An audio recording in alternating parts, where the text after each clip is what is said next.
see that it's quite a long list, so I'm asking people to be less than a minute. Excuse me, a point of order. If this is an amendment, that's right. How come I haven't been allowed to touch my motion? Absolutely, absolutely. Very good point, Councillor.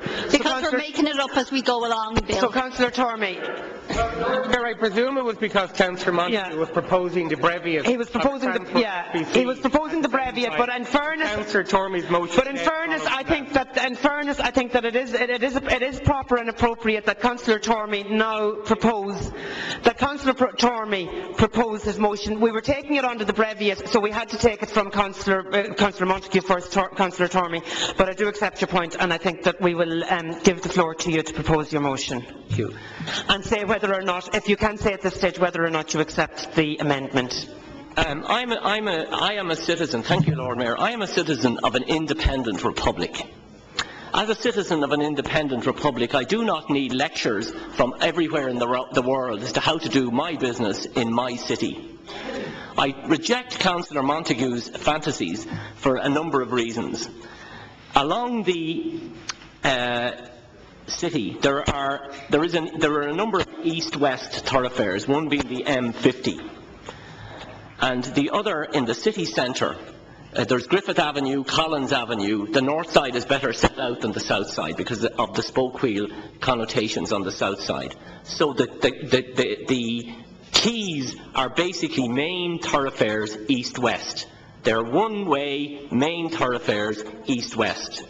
In the British Medical Journal, and I got some fantastic emails against my position, and I got one, I want to signal one from McKean Ginty, who sent me a superb email, citing references and everything, and I want to read one line from the British Medical Journal's article that was published in December of 2009, and it says, as most collisions occur on roads that in the UK are inappropriate for implementation of 20 kpm zones, further reduction in casualties from implementing such zones might be limited to settings, including in London.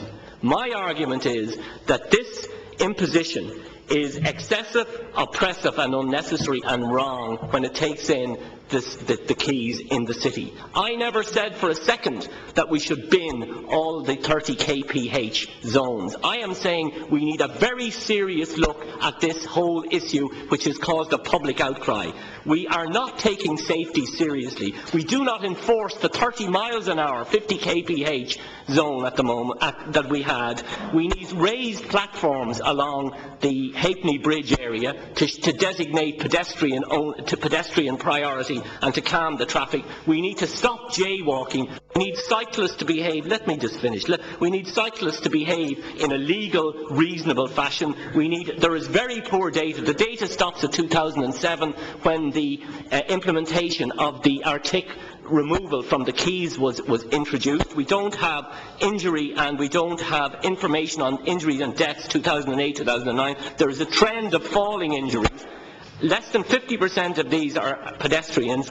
I refer you to the North Central Area Committee. I won't repeat the data, Lord Mayor, but the data from the British Medical Journal says that if you implement proper calming and 30 kph in the correct areas, you can reduce casualties by 36 to 47%, reduce deaths by 37 to 63%. I acknowledge all of that. My argument is that it is highly inappropriate for this council to put a 30 kph zone along the city quays, which are a main thoroughfare, and most of the data, including the OECD report, would actually substantiate that reasonable Councillor, I'm going to have to ask you to conclude now. I'm saying to you, Lord Mayor, that I, for that reason, want this bill. I think that the Labour amendment fails on the grounds of being reasonable. It is not reasonable to continue with this oppressive imposition along the quays. Okay, Councillor. That is where I stand on this. And that's the reason I want the Labour amendment rejected. Thank you,